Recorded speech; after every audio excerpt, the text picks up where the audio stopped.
విజయవాడ అయ్యప్ప నగర్లో current shock గురైన 6 ఏళ్ల బాలుడిని ఓ డాక్టర్ కాపాడిన వీడియో నెట్టింట వైరల్ అవుతోంది. ఆలస్యంగా వెలుగులోకి వచ్చిన ఈ ఘటన అందరినీ ఆశ్చర్యానికి గురిచేస్తుంది. కరెంట్ షాక్ తగిలిన బాలుడితో కంగారుగా కనిపించిన తల్లిదండ్రుల దగ్గరకు వెళ్లి పరామర్శించిన డాక్టర్ నన్నపనేని రవళి బాధితుడికి రోడ్డుపైనే సిపిఆర్ చేసి సమీప ఆసుపత్రికి తరలించారు. ఆ వీడియో 10 రోజుల తర్వాత వైరల్ కావడంతో డాక్టర్స్ మెడికల్ అసోసియేషన్ నుండి సోషల్ మీడియా వేదికగా ప్రశంసలు కురిపించారు. ఇక ఇదే అంశానికి సంబంధించి మరింత సమాచారం మా ప్రతినిధి భవానీ అందిస్తారు. వైద్యో నారాయణ హరి అన్నారు పెద్దలు.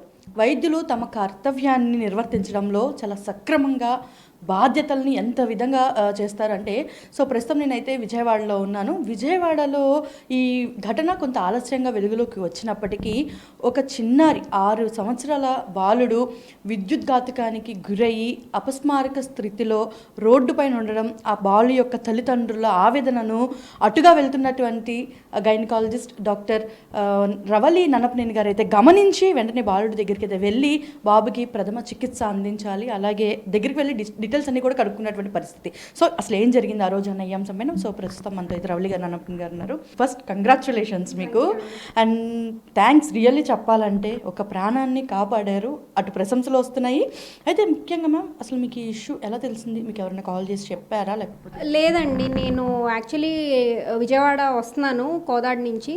వచ్చి మా నాయనమ్మ గారిని ఇంటి దగ్గర దింపి నేను అయ్యప్ప నగర్ 3rd రోడ్లో దింపి 1st రోడ్లో అట్లా పాస్ అవుతూ ఉండగా ఒక వాళ్ళ బాబు వాళ్ళ ఫాదర్ భుజం మీద వేసుకొని బాబుని పరిగెత్తుకుంటూ కంగారు పడుతూ చుట్టుపక్కల ఒక 10 మంది వరకు ఉన్నారు. వస్తుంటే ఏమైందా అని చెప్పి నేను ఆపి అడిగాను.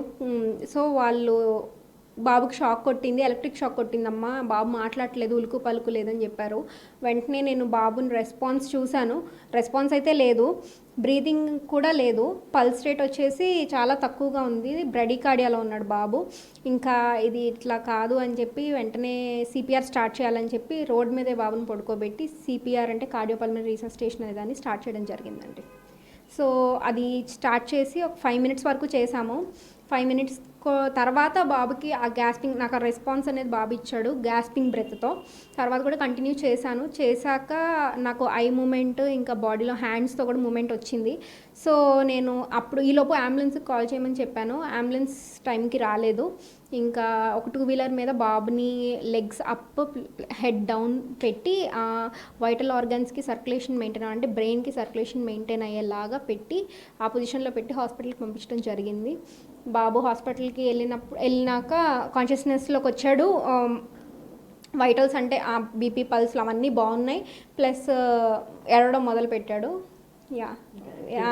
వాళ్ళు నాకు తర్వాత కాల్ చేసి వెంటనే చెప్పారు. నా నెంబరు నేనెవరో వాళ్ళకి తెలీదు, అయినా కనుక్కొని కాల్ చేసి చెప్పారు బాగున్నాడని. ముఖ్యంగా అంటే సడన్గా చూసినప్పుడు ఒక వైద్యురాలుగా మీరు ఒక గైనిక్, యాక్చువల్లీ సడన్గా అక్కడ ఏం జరుగుతుందో అంటే అంత గుంపు చూడగానే మీకు ఎవరికి ఏదో ప్రమాదం పొంచి ఉంది అని మీకు ఎలా అనిపించింది? ఒక డాక్టర్గా వాళ్ళలో ఉన్నటువంటి టెన్షన్ మీకు తెలిసిందా, లేకపోతే నార్మల్గా క్యాజువల్గా టాక్ చేశారా? లేదండి, బాబు నాకు కనిపించాడు. బాబుని భుజాన్ని వేసుకొని పరిగెత్తుకుంటూ వస్తున్నారు. ఎవరు అట్లా ఏది జరగకుండా, అట్లా యూజువల్గా మన సిచ్యువేషన్స్ చూడం కదా. ఆపి వెళ్ళి అడిగాను. చిన్న బాబు 6 ఇయర్స్, వెళ్ళి అడిగితే వాళ్ళు ఇట్లా ఎలక్ట్రిక్ షాక్ అని చెప్పారు. నేను వెంటనే రియాక్ట్ అయ్యాను. ఎవరెవరి నుంచి మీకు ఇప్పటి వరకు ప్రశంసలు వచ్చాయి? ఎందుకంటే సోషల్ మీడియా మొత్తం మీరే బాబుకి సిపిఆర్ చేస్తూ. అవును, నాకు మా డాక్టర్స్ నుంచి, మా ఫ్యామిలీ మెంబర్స్ నుంచి, సుధీ అక్క, దేవినేని సుధీ అక్క నుంచి, వాళ్ళ నుంచి కూడా చాలా, డిఎంఈ ఆఫీస్ నుంచి, మా డిఎంఈ ఆఫీస్ నుంచి కూడా చాలా ప్రశంసలు అయితే వచ్చాయి. ఎలా అనిపిస్తుంది? నాకు చాలా బాగా అనిపిస్తుందండి, చాలా ప్రౌడ్గా ఉంది. మీరు అందరూ వచ్చి నా దగ్గర ఇంటర్వ్యూ తీసుకోవడం అనేది నాకు చాలా హ్యాపీగా ఉంది. అన్నిటి మీద బాబు బాగున్నాడు, అది ఇంకా హ్యాపీగా ఉంది. ఓకే, అండ్ సడన్గా ఇలాంటి సిచ్యువేషన్స్ చూస్తే ఎలా హ్యాండిల్ చేయాలంటారు? అంటే ఇప్పుడు మీరు అక్కడ ఒక డాక్టర్గా మీరు ఉన్నారు, ఇఫ్ ఇన్ కేస్ ఎవరు లేని సిచ్యువేషన్లో అంబులెన్స్ కూడా రాలేదంటున్నారు మీరు బాబుకి ఇంత బాగున్నప్పుడు, ఎలాగా దీన్ని ఫేస్ చేయాలి? ఒక ఎగ్జాంపుల్గా మీరు సొసైటీకి ఇచ్చేటువంటి ఒక మెసేజ్. బేసిక్గా ఎవరు రియాక్ట్ అవ్వరు బేసిక్గా ఆ మూమెంట్లో చాలామంది వరకు. కార్డియోపల్మరీ రీసస్టేషన్ అనే దాని గురించి అవేర్నెస్ వస్తేనండి ప్రతి ఒక్కళ్ళు ఒకళ్ళు కాకపోతే ఒకళ్ళన్నా ఎవరన్నా ఇట్లాంటి సిచ్యువేషన్లో చూసినప్పుడు కాపాడగలిగే ఛాన్సెస్ పెరుగుతాయి. 100% కాపాడతారని చెప్పను, బట్ ఆ అటెంప్ట్ అనేది మనం చేయకపోతే అది 0% ఉంటుంది కదా ఆ ఛాన్స్. సో ఆ ఛాన్స్ తీసుకొని కాపాడితే ఇట్లా ఒకళ్ళు కాకపోతే ఒకళ్ళ లైఫ్ అన్న బాగుంటుందని నా ఫీలింగ్. Yeah, thank you.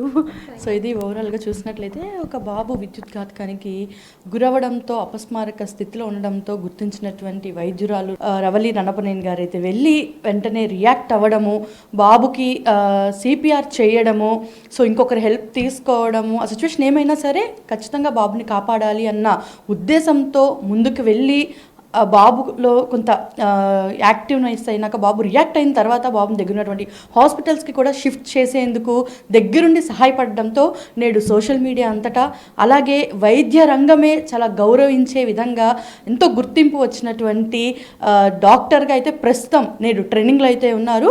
ఒక బాబుని కాపాడినటువంటి డాక్టర్ లీ గారితో ఒక చిన్న ఇంటర్వ్యూ. వీడియో జర్నలిస్ట్ నానితో భవానీ, సిటీ 24/7 విజయవాడ నుండి.